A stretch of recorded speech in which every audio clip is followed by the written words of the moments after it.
दूध वाले ने किया अपनी बेटी का एक कोड़ी के साथ विवाह। जय श्री कृष्णा मित्रों, स्वागत है आपका फिर से वेदांतिक दृष्टांत यूट्यूब चैनल पर। मित्रों, आज की कहानी बड़ी ज्ञानवर्धक और रोचक है। आपसे निवेदन है कि वीडियो की समाप्ति तक वीडियो में बने रहें।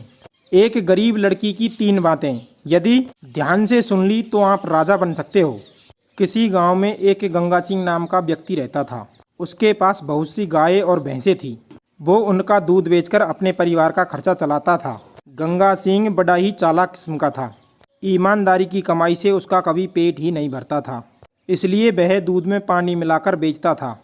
भागवती नाम की उसकी एक लड़की थी। वो भी अपने पिता की तरह चल फिरकर दूध बेचा करती थी।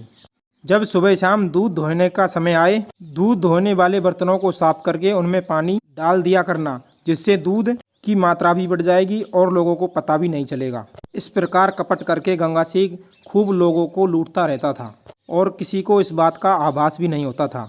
उसी नगर में एक संत की कुटिया थी। रोज सुबह शाम महात्मा जी के यहाँ सत्संग होता था। वे हर रोज लोगों को सुंदर सुंदर उपदेश देकर अपना सही मार्ग दिखाता था। महात्मा जी की कुटिया पर सत्संग सुनने वालों की भीड़ लगी हुई रहती थी। उनकी कुटिया पर जो कोई एक बार सत्संग सुनने के लिए पहुंच जाता था, वो हमेशा हमेशा के लिए सतमार्ग पर चलने लगता था।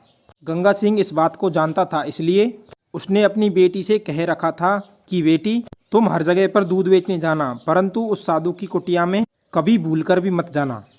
ये साधु महात्मा उल्टा सीधा ज्ञान सुनाकर लोगों का जीवन बिगाड़ देते हैं। अच्छे खासे धनवान व्यक्ति को भी बैरागी बना देते हैं। ये सोचते हैं कि हमने लंगोट चंडा ली, जटा रखा ली, वस्त्र रंगा लिए तो दुनिया के सारे लोग हमारी तरह हो जाए। अपने पिता के समझाने पर बेटी ने कह दिया, ठीक है पिताजी, मैं उधर कभी नहीं जाऊंगी। प्रिय बंधुओं, भागवती उस तरफ कई दिनों तक दूध बेचने नहीं गई। एक दिन थोड़ा सा दूध बच गया था। उसने सोचा कि आज थोड़ा दूध बच गया है, क्यों ना उस ओर चलकर दूध बेच आती हूँ। यही सोचकर वो महात्मा जी की कुटिया की ओर चली गई। उस समय कुटिया में संत के प्रवचन चल रहे थे।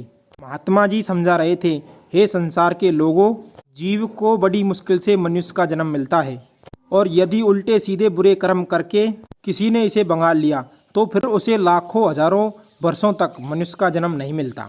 जो मनुष्य सच्चाई के रास्ते पर चलकर धन कमाता है, भगवान उस पर सदैव प्रसन्न रहते हैं और उसका कभी बुरा भी नहीं होता। और जो छल कपट और बेईमानी करता है, भगवान उससे मनुष्य जन्म छीनकर उसे पशु पक्षी का जन्म दे देते हैं। जो दूसरों को धोखा देकर अपना पेट भरता है, उसे नरक की कठोर यातनाएं सहनी पड़ती है। ऐसा मनुष्य लोक परलोक दोनों जगह ही दुखी रहता है। सच्चा मनुष्य सदा सुखी रहता है और झूठा आदमी हमेशा दुखी रहता है। भागवती को महात्मा जी के उद्देश्य बहुत अच्छे लगे, इसलिए उसने वो दूध संत को ही दे दिया। उसके बाद भागवती ने पूछा, हे महाराज, सच और झूठ का क्या स्वरूप होता है? महात्मा जी ने बताया, हे बेटी, सच दूध है और झूठ पानी। जो केवल दूध बेचते हैं वो सच्चे होते हैं, जो दूध में पानी मिलाकर बेचते हैं वो झूठे होते हैं। झूठ बोलकर धन कमाने से नरक मिलता है और सच्ची कमाई करने वाले पर भगवान हम सदैव प्रसन्न रहते हैं। प्रिय बंधु, महात्मा जी का उपदेश सुनकर भागवती को सद्बुद्धि आ चुकी थी। वो अपने पिता के साथ अब तक जो करती आई थी, उसे अपनी करनी पर पछतावा होने लगा। उसने प्रतिज्ञा ली, आज से पिताजी को मैं दूध वाले बर्तन में पानी डालकर कभी नहीं दूंगी। मित्रों, अगले दिन जब गंगा सिंह दूध दोहने के लिए बैठा, तब भागवती से कहा कि बर्तन साफ करके दे दे। वो तो जानता था कि बेटी बर्तन धोने के बहाने उसमें पानी भरकर ले आएगी, उसके ऊपर से वो दूध धो लेगा। लोगों को पता भी नहीं चलेगा कि दूध में पानी मिलाया है या नहीं। रोज की तरह भागवती ने बर्तन मांजकर अपने पिता को दे दिया, लेकिन रोज की तरह उस दिन बर्तन में पानी नहीं था। दूध धोते समय दूध लेने वाले कुछ ग्राहक भी पास में ही खड़े हुए थे। पिता ने खाली बर्तन देखकर अपनी लड़की से इशारे में ही कहा, भागवती, आज तुमने धोनिया अच्छी तरह से मांजकर नहीं दी है, लो इसे दोबारा से साफ करके ले आओ।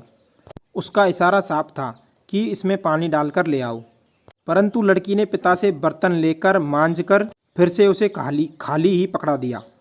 गंगा सिंह बर्तन खाली देखकर मन ही मन झुंझला गया। कहने लगा, अरे भागवती, आज तुझे क्या हो गया?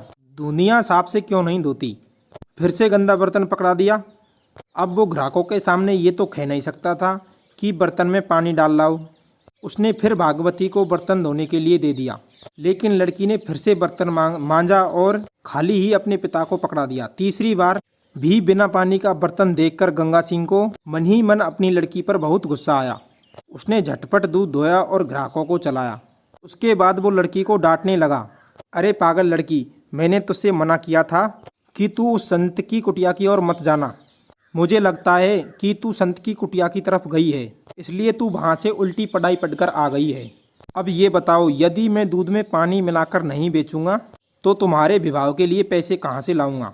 लड़की कहने लगी, पिताजी, अब मैं बर्तन में पानी डालकर कभी नहीं दूंगी, क्योंकि संत जी ने कहा है दूध में पानी मिलाकर बेचना पाप है।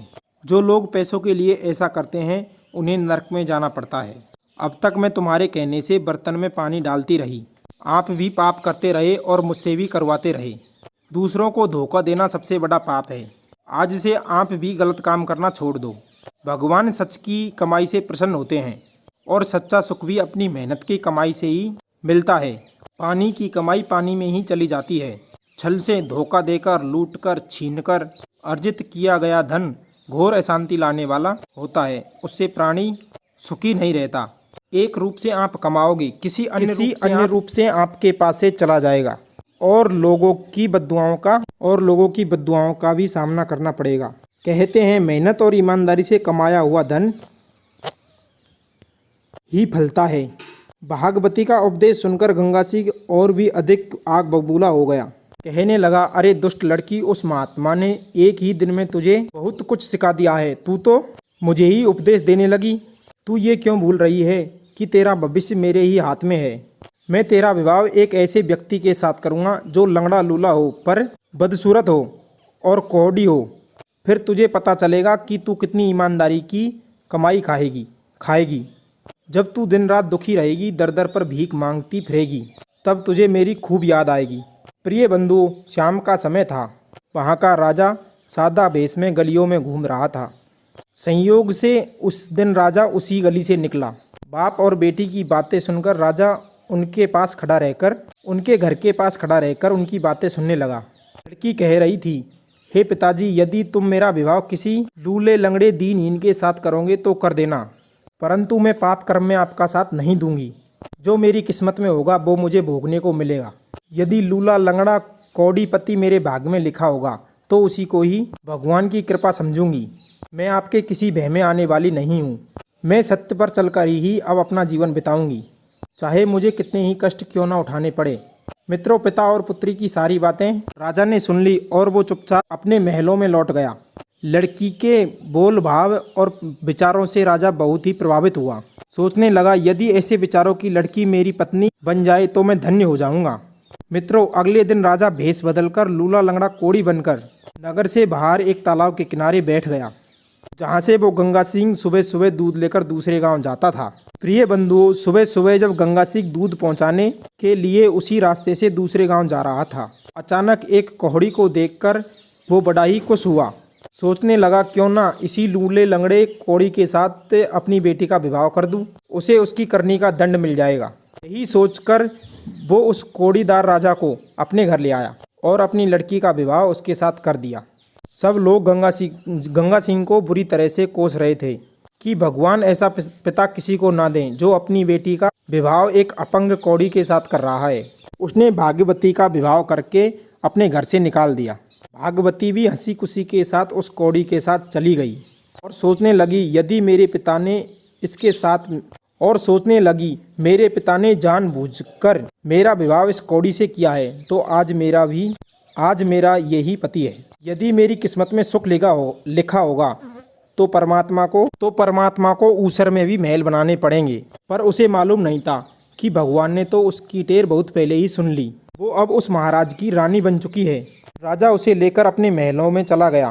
महलों में पहुंचकर राजा ने भागवती को सारी बात बताई कि वो यहाँ का राजा है और तुमसे विवाह करने के लिए मैंने कोढ़ी का भेष बनाया था। मैंने उस दिन तुम्हारी और तुम्हारे पिता की सारी बातें छिपकर सुनी थी, तभी मैंने निश्चय कर लिया था कि मैं तुमसे ही विवाह करूँगा। मैं ये जानता था यदि मैं राजा बनकर तुम्हारे घर तुम्हारा हाथ मांगने जाऊँगा तो तुम्हारे पिता मेरे साथ विवाह नहीं करते। यह सुनकर कि वो अब एक राज्य की रानी बन गई, भागवती की खुशी का कोई ठिकाना नहीं रहा। वो समझ चुकी थी कि सच्चाई के रास्ते पर चलने कभी बुरा नहीं होता। कुछ दिन के बाद राजा ने अपने सिपाही भेजकर गंगा सिंह को अपने दरबार में बुलवाया। गंगा सिंह ने सोचा, पता नहीं मुझसे कौन सी भूल बन गई है, जरूर राजा मुझे दंडित करेगा।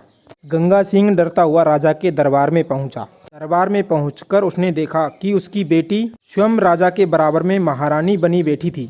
अपनी बेटी को राजा की पत्नी के रूप में देखकर गंगा सिंह चकित रह गया। सोचने लगा कि ये कैसे हो गया, मैंने तो अपनी पुत्री को एक कोड़ी के साथ ब्याह करके भेजी थी, ये तो राजा के पास बैठी है।